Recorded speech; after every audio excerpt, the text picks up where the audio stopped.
마가복음 10장인데요. 10장은 여러분들이 웬만하면 다 아는 내용입니다. 사실은. 그럼에도 불구하고 우리가 살펴야 될 부분들이 있는 것이고요. 오늘 본문이 사실 9장의 눈뜬 맹인이 상징하는 그런 하나님의 택한 백성, 그리고 율법을 들어서 그를 출교시키면서까지도 자신들의 정당함, 그리고 기득권을 옹호하려고 하는 그런 바리새인, 그리고 예수님이 나오면서 그 상황을 설명해주고 있는지 그런 내용이 나와 있습니다. 그러니까 신앙생활 하신 분들은 선한 목자에 대한 것을 생각하지 못하는 분은 없으실 거예요. 말 그대로 선한 목자에 대한 내용으로 양을 인도하는 선한 목자, 이런 부분이 우리 머릿속에 다 있습니다.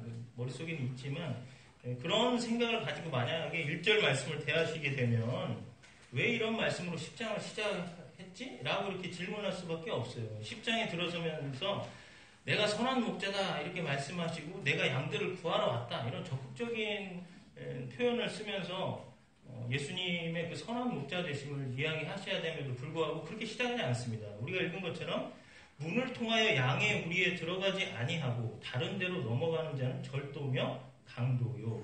라고 이렇게 얘기를 하고 있어요. 10장 시작부터 절도와 강도에 대한 이야기를 하고 있습니다. 이게 무슨 얘기일까? 갑자기 10장 읽으면 그럴 수 있다는 거죠. 이게 9장의 연속이기 때문에 거기에 의미를 두고 말씀을 하고 계신 겁니다. 10장의 시작에서 주제를 전환하는 어떤 내용을 사도 요한이 쓰고 있지를 않고 있어요. 예를 들면은 2일 후에 다음 날에 예수께서 지나가시다 이런 표현을 써야 되는데 그런 내용이 없습니다. 그러니까 10장이 시작된 예수님의 말씀은 9장 끝에서 바리새인들에 대해서 논평을 말씀하신 직후에 하신 말씀이다. 이렇게 보는 것이죠. 이게 반드시 같은 시간에 그 말씀을 하셨다 이렇게 말할 수도 없는 부분이지만 중요한 것은 예수님께서 지금 목자 비유를 말씀하실 때 그 맹인의 사건을 염두에 두고 말씀하신 것이다 하는 겁니다. 우리는 그 사건을 통해서 예수님은 맹인의 눈을 고치신 사건, 그곳으로 바리새인들을 책망하고 계시다 하는 것을 알고 10장을 대하셔야 되는 겁니다. 그냥 단지 선한 목자 그 부분만을 얘기하는 게 아니에요. 그냥 양들을 부르시는 선하게 그것도 그런 부분이 아니에요. 앞에 있는 내용을 기억을 하시고 말씀을 대하셔야 된다는 거죠. 9장 39절부터 볼까요? 예수께서 이르시되 내가 심판하러 이 세상에 왔으니 보지 못하는 자들은 보게 하고 보는 자들은 맹인이 되게 하려 함이라 하시니 바리새인 중에 예수와 함께 있던 자들이 이 말씀을 듣고 이르되 우리도 맹인인가? 예수께서 이르시되 너희가 맹인이 되었더라면 죄가 없으려니와 본다고 하니 너희 죄가 그대로 있느니라. 그러니까 기록된 것처럼 스스로 본다고 하는 바리새인들이 바로 보지 못하는 맹인이라는 것이죠. 그러니까 바리새인들이 스스로 본다고 하는 것은 율법주의에 대한 부분을 이야기를 하고 있는 겁니다. 율법을 잘 지킴으로써 자신들이야말로 구원받은 자임을 자부하는 것. 바로 스스로의 죄악됨을 보지 못하고 있어서 맹인이라고 말씀하고 계시다는 것이죠. 그리고 난 다음에 10장으로 들어서면서 절도요, 강도라는 얘기를 하고 있는 겁니다. 이제 10장 시작을 보면 우리가 사실은 먼저 좀 생각하고 알아둬야 될 부분이 있어요. 이게 양과 목자가 나오고 있잖아요. 그리고 또 문지기와 절도와 강도 그 표현이 나오고 또 양의 우리와 양의 문이 내용되어지고 있습니다. 그러니까 어떤 의미를 담고 있는지 그것을 먼저 여러분 아셔야 돼요. 그렇게 해서 10장을 시작하면 좋습니다. 다양하게 해석이 되는데요. 어떤 해석은 양 우리를 세상으로 보기도 하고 어떤 해석은 이제 교회로 보기도 합니다. 또 어떤 사람은 양 자체를 모든 인류로 해석하기도 하고 어떤 해석은 유대인들만 언급하는 말이다 이렇게 해석을 하기도 해요. 근데 계속 보겠습니다만 목자는 분명히 누구시죠? 예수 그리스도시죠. 그러니까 목자 되신 예수님은 이미 구약에서 수도 없이 많이 반복된 내용입니다. 민수기 27장 같은 경우를 볼 때 15절에서 27절 말씀에 모세가 여호와께 여짜와 이르되 여호와 모든 육체의 생명의 하나님이시여 원하건대 한 사람을 이 회중 위에 세워서 그로 그들 앞에 출입하며 그들을 인도하여 출입하게 하사 여호와의 회중이 목자 없는 양과 같이 되지 않게 하옵소서. 이렇게 얘기하면서 모세가 지금 하나님의 백성인 이스라엘에게 목자를 세워달라고 이제 하나님 앞에 간구하는 내용이 나와 있습니다. 그러니까 이 일이 성취되어진 것은 언제겠어요? 일단 구약에서 모세가 이것을 간구한 것에 대해서 첫 번째 응답을 온 것은 여호수아를 세운 것이죠. 그래서 여호수아를 세웁니다. 근데 이게 여호수아를 헬라어로 바꾸면 뭐예요? 예수잖아요. 예수. 그러니까 궁극적으로는 그 목자는 예수 그리스도에 대한 예언적 모델이고 여호수아를 헬라어로 바꾸면 예수다 이것이죠. 그러니까 요한복음 10장 9절에 이렇게 기록됩니다. 내가 문이니 누구든지 나로 말미암아 들어가면 구원을 받고 또는 들어가며 나오며 꿀을 얻으리라. 그러니까 하나님의 백성이 양을 치는 궁극적인 목자는 예수 그리스도이시다라는 것을 말씀해 주고 있는 것이죠. 이제 10장에 또 보면 이제 양의 우리에 대한 소개가 나오고 있잖아요. 당시 팔레스타인에서 사용되어지는 그 양의 우리, 이제 두 종류가 있는데 이걸 여러분이 생각을 해 놓으셔야 됩니다. 첫 번째는 양의 우리가 산간 벽지에서 발견되는 겁니다. 양을 키우려면 이제 풀어 놓는데 여러분이 그 내용 아시잖아요. 그 그림 보면 목자가 낭떠러진 절벽에 있는 그 양 짓는. 그러니까 그런 곳에다가 양의 우리를 만들어 놓은 게 있어요. 첫 번째는. 근데 거기에는 문이 없습니다. 이제 돌로 에워싸가지고 우리를 만든 것인데 다만 목자가 이제 자기 몸으로 가로막고 있습니다. 어디를? 문이 없으니까. 예수님께서 7절 이하에 나는 양의 문이다라고 말씀하신 거는 그러한 이유의 양의 우리를 생각하고 말씀하신 것이죠. 왜냐? 문은 예수 그리스도로만 되어지는 통로이기 때문에 그래요. 그래서 구약 성경에서 말하고 있는 그 상징적인 것 중에 가장 핵심된 거는 이제 성막 아닙니까? 성막을 들어가는 문은 몇 개일까요? 어렵죠? 하나밖에 없어요, 하나밖에. 네. 두 번 들을 필요도 없습니다. 하나밖에 없습니다. 그럼 뭘 상징해요? 예수 그리스도. 그분을 통해서만 들어갈 수 있다는 겁니다. 성막 자체에 있는 모든 것은 다 예수 그리스도를 예표하고 있는 내용입니다. 그게. 두 번째는 보다 섬세하게 만들어진 거예요. 이거는 그냥 그런 곳에다가 이렇게 쌓아놓는 그런 부분이 아니라 팔레스틴에서 목축을 하는 지역에 이제 들짐승들이 출몰을 하기 때문에 마을마다 이제 커다란 양의 우리를 지었습니다. 네, 마을마다예요. 그러니까 이게 무슨 얘기겠어요? 한 목자의 양만 그 우리에다 넣는 게 아니라 마을 전체 목자들의 양을 한 양의 우리에다 집어넣습니다. 전부 다. 네, 거기에는 정상적인 문이 달려 있어요. 그리고 목자들의 양을 우리에다 집어넣으면 문지기가 거기는 이제 밤새 지키는 겁니다. 그리고 아침이 됐을 때 이제 양을 찾으러 목자들이 올 거 아니에요. 그럼 그때 문지기가 또 문을 열어줍니다. 근데 놀라운 사실은 이 양들이 자기 목자가 부를 때 그 자기 목자의 음성을 듣고 따라간다는 것이죠. 신기하지 않아요? 여러분 생각하기에도 여러 양들이 있지만 목자가 여럿이 와서 우리 박민철 집사님이 이제 충이의 양을 아무리 불러도 안 갑니다. 그리고 이제 우리 충이가 열심히 자기 양 외에 다른 걸 불러도 안 따라갑니다. 그게 이제 신기하다는 것이죠. 근데 당연히 이제 예수님께서 이런 양의 비유를 통해서 말씀하신 것은 자기 양들에 대한 이끄심. 그리고 예수님께서 부르셨을 때 자기 양들이 따라올 것에 대한 것을 염두에 두고 말씀하신 것이죠. 그래서 목자는 그렇게 불러내서 자기 양떼를 초장으로 인도하게 되는 겁니다. 그러면 지금 목자의 음성에 반응해서 양 우리 밖으로 나오는 주인의 양으로 상징되는 이 하나님의 백성들이 다른 양들과 섞여 살고 있다는 거잖아요. 어디입니까 거기가? 어떤 사람들은 이제 그 양 우리가 뭐 천국이나 교회라고 말을 합니다. 그러나 여기서 표현되어지고 있는 것은 그 양의 우리의 절도요 강도가 넘나든다는 이야기를 통해서 그렇게 생각할 수 없습니다. 그리고 구장의 문맥과 연결해서 생각하는 것이 가장 합당하죠. 그렇게 볼 때 출교된 맹인이었던 사람이 어디에 섞여 살고 있었어요? 유대인들 안에 섞여 살고 있었잖아요. 그렇게 해서 이제 바리새인들로부터 출교를 당합니다. 그러니까 그 출교 당한 곳이 바로 이제 유대교로부터 출교를 당한 것이죠. 그러니까 목자 대신 예수님의 음성을 알아듣고 양이 목자의 부름을 받아 나온 양 우리는 바로 유대교다. 이게 사상적인 면으로 볼 때는 유대주의를 이야기를 하는 겁니다. 유대주의를. 그래서 예수님의 양들이 유대주의, 즉 율법에 갇혀 있을 때에는 그 사람들이 다른 이방인들과 높은 담을 넘을 수가 없었습니다. 그럼 누구로 나오는 건데요? 선한 목자이신 예수님이 불렀을 때 나올 수 있는 것이죠. 각각 불러내서 예수님으로 인한 자유를 누리도록 불러내시겠다는 그런 선언을 담고 있는 것입니다. 예수님의 그런 행동이나 부르심 자체가.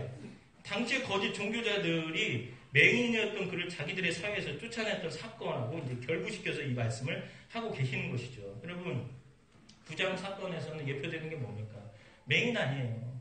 예수님께서 말씀하신 것을 듣고 그가 움직이지 않습니까? 어떻게 맹인이었던 그 사람이 실로암까지 가서 그런 눈에 있는 그 진흙까지 씻어내고 이렇게 나올 수 있었겠어요. 선한 목자 대신 예수님의 음성을 들었기 때문에 그렇게 할 수 있었던 겁니다.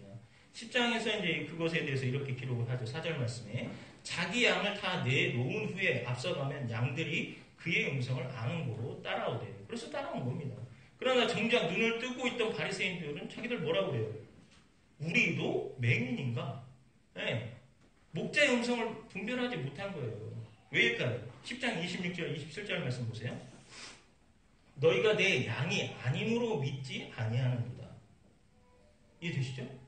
주님의 양이 아니다 이렇게 말씀하세요. 내 양은 내 음성을 들으며 나는 그들을 알며 그들은 나를 따르느니라. 또한 16절 말씀에 보면은 이거 외에도 또 다른 말씀을 예수님이 하시는데 이렇게 말씀하세요. 다른 우리에서도 양들을 불러낼 것이다. 이렇게 말씀하고 계십니다. 그러니까 말씀하신 우리는 이 울타리가 양의 목적지가 아니라는 것이죠. 거기가 최종적인 것이 아니에요. 선한 목자 되신 예수님께서 불러내서 다른 곳으로 인도해 가시겠다라는 의미를 담고 있는 것입니다. 그러니까 그 유대주의가 저들을 한데 묶어두었으며 보호하지 못하고 그 보호가 궁극적인 보호도 아니고 목표도 아니다 라는 이야기를 하고 있는 겁니다. 그들을 불러내는데 전부 불러내는 것이 아니고 그 속에서 주님은 분명히 그의 양을 불러내고 또한 그의 음성을 듣고 양들이 따른다 라고 말씀하고 있다는 것이죠. 성경이 이 사실을 말씀하고 있는 것은 중요합니다. 나눠지잖아요. 그렇죠? 예수님께서 자기 양들 그럼 부름받지 못하는 사람도 있다. 근데 이제 놀라운 것은 제가 이거 생각하자 그런 생각이 들었어요. 우리는 이제 구원 받았으니까 주님의 그 부르심에 반응을 하잖아요. 우리는 주님의 부르심에 반응을 하니까 우리가 하나님 앞에 예배를 드리거나 어떤 환경 속에 있을 때 그냥 주님을 생각하면 감사하잖아요. 날 구원하신 주 감사합니다. 죽을 수밖에 없었던 영혼인데 나를 구원해 주셔서 너무 감사합니다. 근데 교회 안 나오는 사람들 중에 이런 얘기 만약에 하잖아요. 굉장히 불만스러워합니다. 그것에 대해서. 예수님의 죽으심이 뭐예요? 십자가의 죽으심으로 인해서 온 인류가 구원받을 수 있는 그 길을 이미 열어놔 주셨음에도 불구하고 본인들이 그 목자의 음성에 반응하지 않고 있단 말이죠. 그러면서도 자기들이 구원받지 못하는 것에 대해서 아니 선하신 목자라면서 어떻게 그렇게 할 수가 있냐? 그 반응이 웃긴 겁니다. 나와야죠 앞으로. 뒤에서 또 이제 그 부분에 대해서 다른 부분 말씀을 또 드릴게요. 왜 유대인 지도자들은 문으로 들어가지 않고 담을 넘어가는 자들로 묘사되었을까? 문제의 답은 한 가지입니다. 유대주의자들이어서 그렇습니다. 늘 말씀드리지만 유대주의라는 것은 유대인들이 자기네들과 다른 민족을 분리시킨 그것에 대한 자기 우월감이 있었던 겁니다. 우리만이 하나님이 선택한 백성이다. 하나님께서 우리들을 선택하셨다. 그것이 왜 우월감이 되었냐? 우리는 너희와 다른 존재이기 때문에 그래. 그래서 하나님께서 우리를 가려서 뽑았다. 이렇게 생각을 하고 있는 겁니다. 그래서 그들은 문지기가 문을 열어주지 않기 때문에 우리의 문으로 들어가지 못하고 담을 넘어서 들어갔다. 라고 예수님께서 그렇게 지적을 하시는 겁니다. 자기들 스스로도. 유대인들은 우리만이 따로 구별되었다. 우리만이 옳다. 여기면서 살았던 것입니다. 그렇게. 그 다음은 문. 양의 우리가 이제 유대주의라면 문은 이제 율법에 대한 부분입니다. 예수님께서 이 문을 통해서 오셨어요. 왜 그럴까요? 구약 성경이 율법이잖아요. 그러니까 하나님이시기 때문에 율법에 대한 부분을 가지고 오셔야 그것에 대한 설명이 되는 겁니다.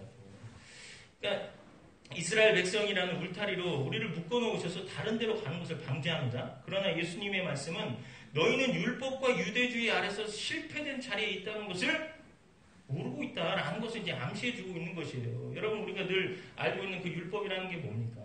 율법이라는 그 잣대를 죄봤을 때 그것을 통과할 수 있을 만한 사람이 있다 없다? 없다. 아무도 그 하나님의 요구 조건을 충족시킬 수 있는 사람이 없다라는 것을 보여주기 위해서 율법을 주신 겁니다. 주님은 우리를 그곳으로부터 꺼내놓기 위해서 율법을 따라 찾아오셔서 우리를 꺼내러 오셨다라는 것을 이제 말씀해 주시는 것이죠. 이 문제들을 유대인들이 오해했기 때문에 문을 찾지 못하고 유대주의라는 울타리를 넘어다니는 강도요 절도자가 되었다라는 것을 지금 예수님께서 말씀해 주고 계시는 것입니다.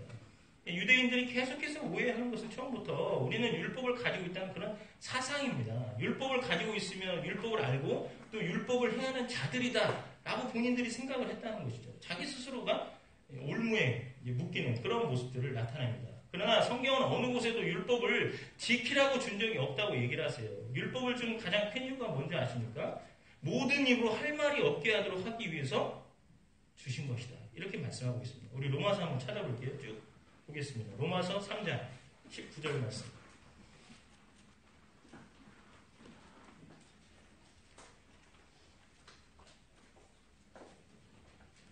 이 율법이라는 것이 우리가 생각할 때는 충분히 뭔가 감당할 만하고 우리는 그렇지 않을 것이다라고 생각하면 오산입니다, 여러분. 예수님은 지금 유대인들과 계속해서 그 전생애를 보내시면서 이 율법이라는 부분 때문에 유대인들, 유대주의 이런 거하고 싸우셨거든요. 심지어 로마서를 기록한 사람이 누굽니까? 사도 바울이잖아요. 근데 사도 바울이 로마서에서 계속 얘기하는 게 율법에 관련된 거거든요. 그만큼 인간이라는 것은 행위 위주로서 그런 율법들을 지키려고 하고 있고 우리가 교회를 다니고 신앙생활을 하지만 그 안에 율법주의적인 모습이 얼마나 많은가를 보라는 겁니다. 그만큼 이 부분이 우리에게 크게 문제로 대두되기 때문에 율법을 다루고 있는 것을 깊이 다룬단 말이죠. 심지어 로마서 외에 또 갈라디아서는 작은 로마서라고도 이야기를 합니다. 그래서 이 로마서와 갈라디아서를 보면 공통점을 가지고 이야기를 하고 있는 부분이 있거든요. 그래서 우리가 나는 율법자가 아니야 라고 말하지만 그렇게 말하기는 성경이 우리에게 얼마나 조심하라고 이야기를 하고 있는지 신약 성경 전체가 그렇게 기록이 되어 있다는 것을 생각하시면 딱 맞습니다. 로마서 3장 19절 말씀 보면 우리가 알거니와 무릇 율법이 말하는 바는 율법 아래에 있는 자들에게 말하는 것이니 이는 모든 입을 막고 온 세상으로 하나님의 심판 아래에 있게 하려 합니다. 율법을 준 이유가 뭐라고요? 모든 입을 막고 온 세상으로 하나님의 심판 아래에 있게 하려 함이라. 할 말이 없게 만들려고 하는 거예요. 너네들이 뭐 잘났다, 잘행했다, 내가 뭐 말씀하신 걸 다 지켰다 이렇게 이야기를 하지만 이 율법이라는 것이 너희에게 잣대로 들여졌을 때에 입 다물게 하려고 주신 거야. 응? 유대인들 너희들 정신 차려 이런 얘기를 하고 계신 겁니다. 응? 율법은 우리가 얼마나 모자란 존재인가를 확인시켜주는 거예요. 율법이 주어진 것은 우리가 하나님께서 요구하시는 것에 얼마나 미달되어지는 존재인가를 확인하라고 주신 겁니다. 로마서 5장 20절 말씀을 볼까요? 로마서 5장 20절 말씀에서 보시면 이렇습니다. 율법이 들어온 것은 범죄를 더하게 하려 함이라. 예, 무슨 말이에요? 율법이 들어온 것은 범죄를 더하게 하려 함이라. 예. 율법을 준 이유가 죄를 죄로 더 드러나게 하려고 주셨다는 의미를 담고 있습니다. 13절 말씀 볼래요? 로마서 5장 13절. 죄가 율법이 있기 전에도 세상에 있었으나 율법이 없었을 때에는 죄를 죄로 여기지 아니하였느니라. 이해하시겠죠? 그러니까 율법이 주어지기 전에도 죄라는 것은 이미 있었다는 거예요. 근데 뭐예요? 법이라는 게 없으면 자기 마음대로 사는 거 아닙니까? 네. 뺐든 착취를 하든 사람을 죽이든 도둑질을 하든 뭐하든 네가 잘못됐다라고 말할 수 있는 기준이 없는 겁니다. 우리가 살고 있는 지금 이 시대도 마찬가지 아니에요? 사회법이라는 게 만약에 없어 보세요. 자기 마음대로 자기 멋대로 살 거 아니에요. 죄가 죄인지를 모르는 것이에요. 그러니까 이 율법이 있음으로 인해서 그런 부분들을 해결할 수 있다는 겁니다. 우리가 생각할 수 있는 것 중에 하나 생각할 수 있는 게 뭐예요? 서부 시대, 미국의 서부 시대. 그때는 어땠어요? 총으로 그냥 쏴 죽여가지고 이렇게 다 뺐잖아요. 법이 없으니까. 무법자, 황야의 무법자 생각나세요? 토요명화에서. 토요명화 모르나? 그런 거 있잖아요. 그런 내용을 말하는 겁니다. 그러니까 이 율법이 있음으로 인해서 죄를 죄로 여기게 만드는 것이죠. 그거에 대한 확인을 하는 겁니다. 이 답이 어디에 나와 있냐? 로마서 7장 7절 이하. 한번 보겠습니다. 로마서 7장 7절. 중간부터 보시면 율법으로 말미암지 않고는 내가 죄를 알지 못하였으니 곧 율법이 탐내지 말라 하지 아니하였더라면 내가 탐심을 알지 못하였으리라. 이것이 율법이 하는 일이에요. 그러니까 율법을 거룩하지 않다라고 말하는 것은 참으로 잘못된 것입니다. 이 율법이 있기 때문에 우리가 무엇이 하나님 앞에 온전한 것인지도 생각해 볼 수 있는 것이고 내가 하나님 앞에 미달돼서 구원받지 못하는 존재임에도 불구하고 하나님의 공로, 예수 그리스도의 공로와 은혜로 인해서 내가 구원받았구나라는 것을 선명하게 확인시킬 수 있도록 하기 위해서 율법을 주신 겁니다. 이게 이해하시겠죠? 우리 모두는 죄인이고 희망이 없는 존재라는 것을 확인하는 겁니다. 이런 것을 통해서. 그런데 유대인들 이들이 가지고 있는 유대주의가 뭐냐면 율법을 받은 것은 우리들이 어느 정도 수준에 있으니까 우리에게 주신 것이다 이렇게 생각한 거예요. 그러니까 여러분 우리도 신앙생활 때 자꾸 이런 말씀 그러면 내 삶에 어떻게 적용해야 되는 것인가 이런 생각하면 어려운 게 아니에요. 내가 예수 믿는 것이 하나님의 은혜로 됐고 내가 믿음을 갖게 된 것도 하나님의 은혜로 된 건데 내가 어느 정도 구원받을 만한 수준이 되니까 나를 구원한 것도 이렇게 생각하는 거라니까요. 그게 바로 유대주의라고 이야기를 하는 겁니다. 그게 바로 율법주의라고 이야기를 하고 있는 겁니다. 성경이. 내가 다른 사람보다도 구원받을 만한 어떤 조건이 있기 때문에 구원받은 거다 이렇게 생각하는 거예요. 그리고 내가 그 율법을 어느 정도 지킬 만한 수준이 되니까 준 것이다 이렇게 생각한다는 것이죠. 그게 잘못된 거예요. 우리가. 율법은 부정적인 겁니다. 갈라디아서 3장 23절 24절 말씀 보면 믿음이 오기 전에 우리는 율법 아래에 매인 바 되고 계시될 믿음의 때까지 갇혔느니라. 이같이 율법이 우리를 그리스도께로 인도하는 초등교사가 되어 우리로 하여금 믿음으로 말미암아 의롭다함을 얻게 하려 함이라. 여기 말하는 이제 초등교사는 우리가 전에 물론 몽학 선생을 이야기하는 겁니다. 이게 말하고 있는 의미는 바로 이런 거. 우리가 그 하나님의 구원에 있어서 얼마나 미달되어진 존재인가라는 것을 확인시켜주는 것밖에 안 된다는 거예요. 뭐가? 율법이라는 것이. 그렇다 하는 겁니다. 누군가 제3의 손으로 시작된 그 어떤 것에 의해 붙잡혀서 되어지지 않으면 우리는 구원받을 수 없는 존재라는 겁니다. 근데 그 3의 손이 누구인지 우리는 알잖아요. 바로 예수 그리스도이신 것이죠. 하나님의 은혜로. 한 가지 더요. 문지기. 문지기. 여러 가지 해석들이 있습니다. 또 문지기와 문 자체를 율법으로 함께 보는 분도 있고 한데요. 저는 이제 여기 3절에 기록되어지기를 문지기는 그를 위하여 문을 열고 라고 기록되어 있잖아요. 그러니까 문지기는 목자를 보증하고 그를 양에게 소개시켜주는 사람이다 라고 볼 수 있습니다. 그래서 이 비유에서 문지기가 누구인 것은 의심할 여지가 없어요. 직접적으로는 주의 길을 예비했던 세례 요한을 말하는 겁니다. 이스라엘에게 목자를 소개한 사람이 세례 요한이잖아요. 요한복음 1장 31절 말씀에 내가 와서 물로 세례를 베푸는 것은 그를, 즉 예수님이죠. 이스라엘에게 나타내려 함이라 하니라. 아시겠죠? 그러나 이것을 좀 더 광범위하게 적용해 봤을 때 여기서 문지기는 직책상 메시아의 신임장을 보증하시고 지금은 하나님의 택함을 받은 사람 각자에게 구세주를 소개시켜주는 성령을 상징하는 겁니다. 인도하는 거니까. 하나님의 택하심을 받은 하나님의 양들에게 참 목자이신 예수 그리스도를 소개해 주시는 그런 역할을 하는 것. 바로 문지기는 성령 하나님이다 라는 겁니다. 양의 우리를 넘어다니는 자들의 얘기는 이게 유대인들만의 이야기거나 구약시대의 이야기만은 아닙니다. 말씀드렸던 것처럼 이것은 모든 시대의 신자들을 향한 메시지예요. 지금 주님이 다시 오실 때까지 예수 믿는 자들에게 주시는 메시지다 하는 겁니다. 오늘날 신자들이 신앙이라는 이름을 가지고 있는 것들 중에도 유대인들이 율법을 가지고 있는 개념하고 똑같이 행동하고 있는 사람이 많다. 그렇게 오해하고 있는 사람들이 많다라는 것입니다. 구원이라는 것은 율법이 우리를 묶어놓고 율법이 예수 그리스도에게로 인도하는 문이 되었다고 할 수 있는 그 이유가 율법에 의해 우리가 우리를 포기하도록 하기 때문에 율법의 요구에 대해서 우리의 힘으로 도저히 도달할 수 없는 것을 깨닫게 하는 것이다 하는 것을 기억하시기 바랍니다. 그래서 주님만이 우리의 구원자가 되시는 것이죠. 놀라운 사실 하나 확인해 볼게요. 3절 말씀 보시죠. 문지기는 그를 위하여 문을 열고 양은 그의 음성을 듣나니 그가 자기 양의 이름을 각각 불러 인도하여 내느니라. 예수님께서 자기 양을 부르러 오신 이제 선한 목자이십니다. 이 말씀에 선택받은 주의 백성들에게 매우 감사한 조건이 기록되어 있어요.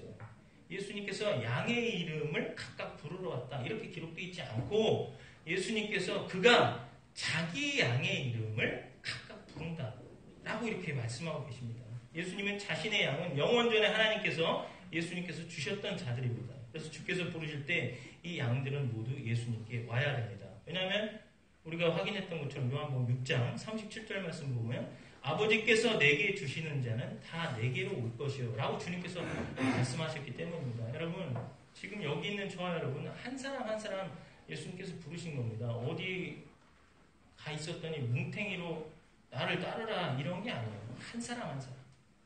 He knows my name 그 찬양도 그래서 우리가 은혜가 되지 않습니까? 우리의 이름을 기억하시고 우리의 이름을 개인 한 사람 한 사람을 불러주신 하나님. 그게 우리 감사한 부분 아니겠어요?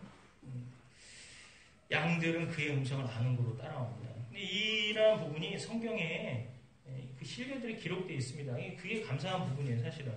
마태복음 9장 9절에 보면 마태에 대해서 이렇게 말씀하십니다. 예수께서 그곳을 떠나 지나가시다가 마태라는 사람이 세관에 앉아있는 것을 보고 이르시되 나를 따르라 라고 말씀하십니다. 삭개오 어떻게 했어요? 누가복음 19장에 보면 예수께서 그곳에 이르사 쳐다보시고 이르되 삭개오야 속히 내려오라. 그러니까 삭개오가 뽕나무에서 급히 내려와 즐거워하며 영접하거든요. 이렇게 기록을 하고 있어요. 또 요한복음 1장 빌립 예수께서 갈릴리로 나가야 하시다가 빌립을 만나 이르시되 나를 따르라 라고 이렇게 한 사람 한 사람을 부르시는 주님입니다. 감사하죠. 저와 여러분이 그렇습니다. 심지어 요한복음 11장에서는 무덤 안에 있는 자라 할지라도 불러내시고 영원한 생명이신 예수님의 생명이 죽은 자에게 이제 부여됩니다. 그리고 살아나고 참 목자이신 분에게 즉시로 응답합니다. 요한복음 11장 43절 44절에 보면 이래요. 나사로야 나오라. 부르시니 죽은 자가 수족을 배로 동인 채로 나오는데 그렇게 한 사람 한 사람 한 영혼 한 영혼들 부르신다라고 성경은 우리에게 보여주고 있습니다. 여기서 보면 죽은 나사로를 부르신 것이냐 말 그대로 저와 여러분의 영적으로 죽어 있었을 때 부르셔서 우리의 영을 살리시고 인도하신다 하는 그 선한 목자에 대해서 말씀하고 있는 것이죠. 하나님의 택하심을 받은 자들에게는 어느 시대나 다 똑같습니다. 사랑하신 여러분, 하나님의 부르시면 후회하심이 없습니다. 왜 그럴까요? 하나님의 시작은 끝을 알고 시작을 하시기 때문에 그렇습니다. 그렇다면 하나님께서 계획하신 그 나라의 백성들이 언제 정하셨을까요? 당연히 창세 전이죠. 그 계획 속에 목자의 음성을 알아듣는 주님의 백성들이 있었던 겁니다. 하나님의 택하심과 정하심은 우리의 행위나 노력, 어떤 조건, 이것 때문에 된 게 아니고 오직 하나님의 뜻에 의한 창세전의 작정이고 예정이신 겁니다. 말씀 몇 군데만 찾아볼까요? 로마서 8장 29절과 30절 말씀입니다.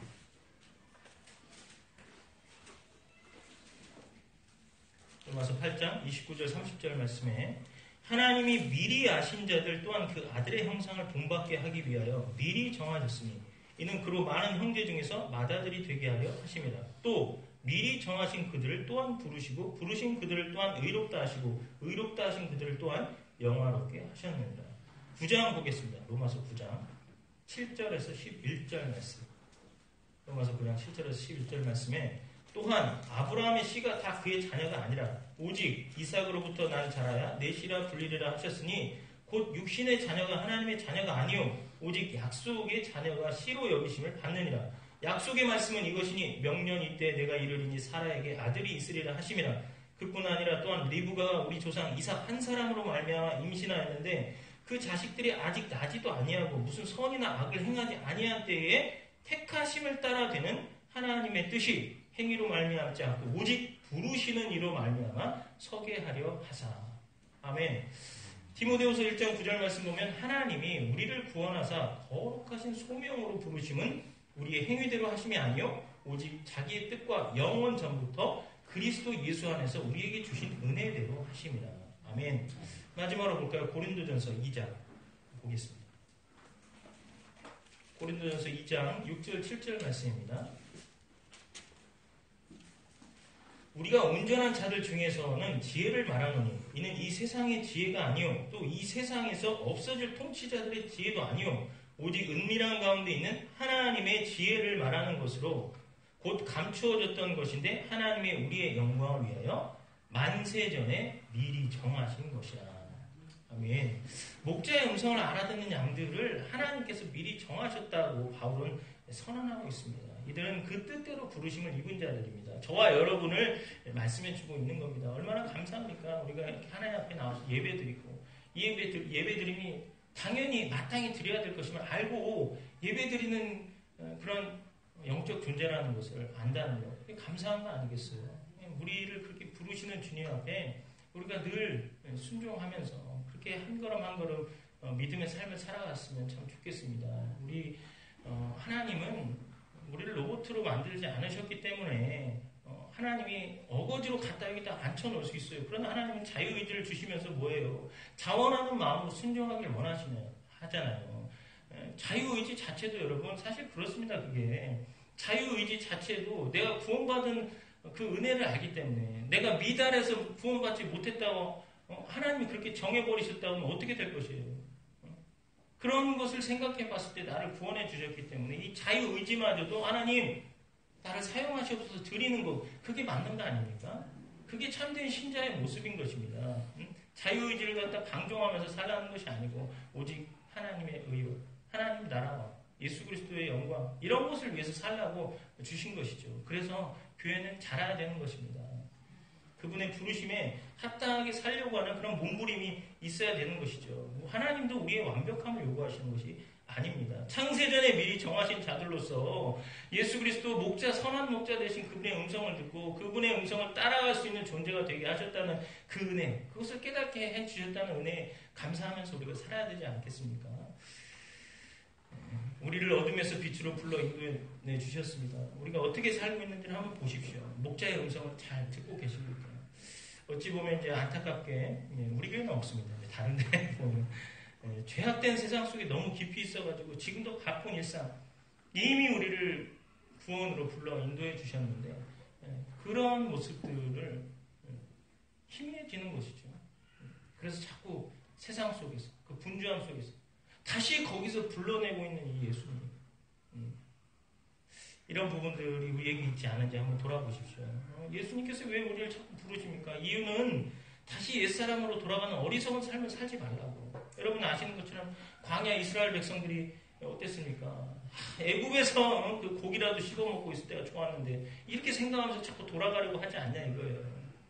우리의 모습 속에서도 그런 모습들이 있을 수 있습니다. 있을 수 있습니다. 생각하는 것까지 어떻게 맞겠습니까? 그게 바로 자유의지죠. 그러나 그것을 복종시켜서 쳐서 복종시켜서 하나님 앞에 내가 당연히 드려야 될 믿음의 삶을 드려야 하는 것이죠. 그때에 자원하여 순종하는 자를 통해서 하나님의 나라가 더 아름답게 되어지는 것 아닙니까? 신자는 자기의 의를 세우는 자가 아니라 우리의 의가 되시는 그리스도의 의를 세우기 위해서 부름받은 그리스도의 도구입니다. 그러므로 신자의 본분에 충실하는 것은 나의 공로가 아니라 그리스도의 공로와 은혜로 구원받았음을 자랑하는 것에 있습니다. 사랑하신 여러분, 우리는 자유함을 얻은 자로서 그렇게 살 수 있습니다. 그러나 그 자유의지로 자신의 의와 그 기쁨을 위해서 사용하지 마시고 오직 하나님의 나라와 뜻을 이 땅에 이루고 예수님을 전하는 증거하는 자로 살아가시기를 주님의 이름으로 부탁드립니다. 우리 잠깐 기도할까요? 이 시간 기도하실 때에 하나님 나를 부르신 주님 앞에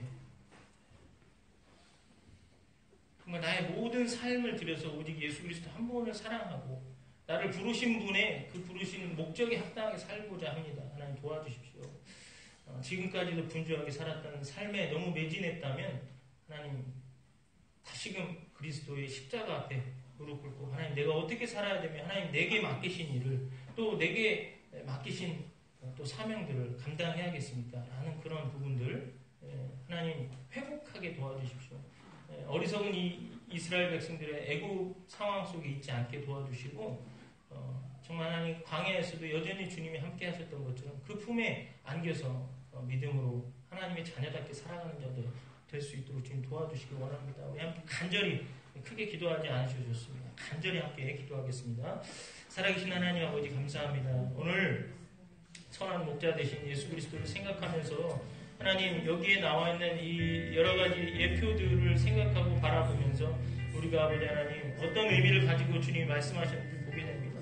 하나님 내가 혹시 유대주의나 하나님 율법주의적인 모습을 가지고 여전히 살고 있지는 않습니까? 주님 긍휼히 여겨주시고 불쌍히 여겨주시고 하나님 내가 참으로 나의 구원받음이 하나님의 은혜요 예수 그리스도의 죽으심으로 인해 그 보혈의 피 공로로 의지해서 하나님 내가 구원받았으니 겸손히 하나님 부름받은 자로서의 합당한 삶을 살아가는 제가 되어줄 수 있기를 원합니다. 아버지 내가 구원받을 만한 자격, 능력, 조건 이런 것들이 되었기 때문이라는 어리석은 하나님 이런 생각이나 마음 갖지 않게 도와주시고 언제나 겸손히 내가 하나님 주님 앞에 비추어 봤을 때에 구원받을 수 없는 존재였으나 하나님의 그 선하신 만세전에 청하신 뜻으로 인해서 구원받은 존재가 된 것을 감사하며 하나님 정말 나의 삶을 온전히 드리며 나아가는 하나님 완벽함이어서가 아니라 하나님의 그 사랑과 뜻을 알기에 하나님 순종하는 마음으로 하나님 순수한 마음으로 주 앞에 나아가고자 하는 또 맡기신 일들을 감당해 나가는 하나님 내가 되어줄 수 있기를 원합니다. 주를 도와주시고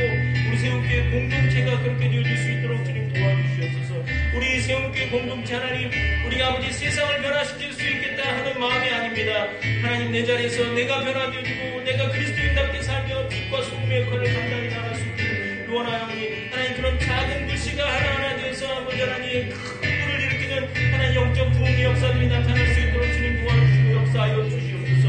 하나님 우리 공동체 우리 교회 공동체가 그렇게 좀 기다려주시고 이 일을 위해서 아버지 하나님 수수할 일꾼들의 마음을 보내주셔서 함께 하나님 자기 자리에 처한 곳에서부터 시작하여 하나님 세종 땅 아버지 하나님 대전 땅 아버지 하나님 공주 땅 또한 아버지 하나님 아버지 하나님 저 아버지 하나님 위고 모든 곳곳들마다 하나님의 뜻 역사 나타날 수 있도록 주님 함께하여 주시옵소서. 주님 우리는 부족하지만 오늘 성령을 의지해서 이 모든 일들을 행할 때에 하나님 역사를 줄 수 있도록 주님 은혜를 베풀어 주시옵소서. 주님의 말씀을 믿고 감사합니다. 살아계신 아버지 하나님 감사드립니다. 하나님 참으로 정말 율법을 우리에게 들이댔을 때에 할 말을 잃게 만드는 죄인이요 하나님의 그 거룩하심에 도달 자체가 아니라 가까이 갈 수 없는 그런 존재, 죽을 수밖에 없는 존재임에도 불구하고 만세전에 우리를 계획하시고 부르셔서 이렇게 예배하며 하나님 앞에 감사하고 내가 어떻게 주 앞에 합당하게 살아갈까 고민할 수 있는 자로 서게 하여 주시니 감사합니다.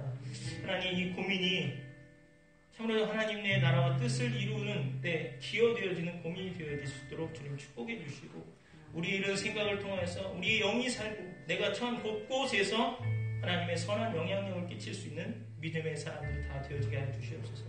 우리가 전 세계를 변화시키겠다는 큰 포부 이런 것들이 아닙니다. 하나님 내가 있는 자리에서 나의 변화로부터 시작되어진 작은 불씨가 우리 교회 공동체가 하나가 되어짐으로 인해서 큰 불을 일으키는 그런 성령의 역사들로 되어질 수 있기를 간절히 소원하오니 이 세움교회 공동체를 주님께서 세우셨사오니 수수할 일꾼들을 보내주셔서 더 큰 성령의 불을 만들어내서 이 땅과 또 열방에 선한 영향력을 행할 수 있는 그런 큰 비전과 꿈이 이루어질 수 있도록 축복하여 주시옵소서. 각 사람의 자리에서 하나님의 뜻과 계획하심이 나타나고 이루어질 수 있도록 기름 부어주시고 구하지 아니한 것들까지도 하나님 주의 얼굴을 구할 때에 생각나게 하시고 행할 수 있는 능력을 더하여 주시고 동역자들을 붙여주셔서 모든 일들이 합력하여 선을 이루어지는 귀한 생명의 역사들만이 나타나시게 하여 주시옵소서. 우리 교회 공동체를 통해서 이 일을 행하실 주님 기쁩니다. 감사합니다. 나같이 연약한 존재들 과연 그렇게 쓰임받을 수 있는 존재로서 부르셨다는 것에 감사합니다. 잊지 않게 해주시고 또 한 주를 시작하면서 나아갈 때에 힘찬 믿음을 가지고 나아가 하나님이 이루시는 그 일로 인해 영광을 돌리게 하여 주시옵소서. 믿고 감사를 드립니다. 또한 오늘 드려진 예물 위에도 하나님 기름 부어주시고 하나님 아직까지는 우리 교회가 가야 될 길 부분에 있어서 부족한 부분들이 많이 있습니다. 하나님 도우시고 채우시고 역사하여 주셔서 오직 우리가 하나님과의 교제하며 영적인 것으로만 하나님 더욱 풍성해져서 다른 아무것도 방해가 되어지지 않도록 주님 은혜를 베풀어 주시옵소서. 각 사람의 사업과 일터 풍성하게 하시고 풍족하게 하시고 은혜를 베풀어 주시옵소서. 믿고 감사를 드리며 이제는 우리 구주 예수 그리스도의 은혜와 아버지 하나님의 무한하신 사랑하심과 성령님의 감화감동 충만하신 은총의 역사가 선한 목자 되신 주님이 만세전에 나를 불러주셨고 나의 이름 각 사람의 이름을 불러주셔서 하나님의 자녀가 된 것을 알게 하셨으니 내가 오직 주를 위해 더욱 전심전력하는 영적인 삶, 믿음의 삶 살겠습니다 라고 결단한 우리 세움교회 공동체 위에 이제로부터 영원토록 함께 하시기를 예수님의 이름으로 간절히 축원하옵나이다. 아멘.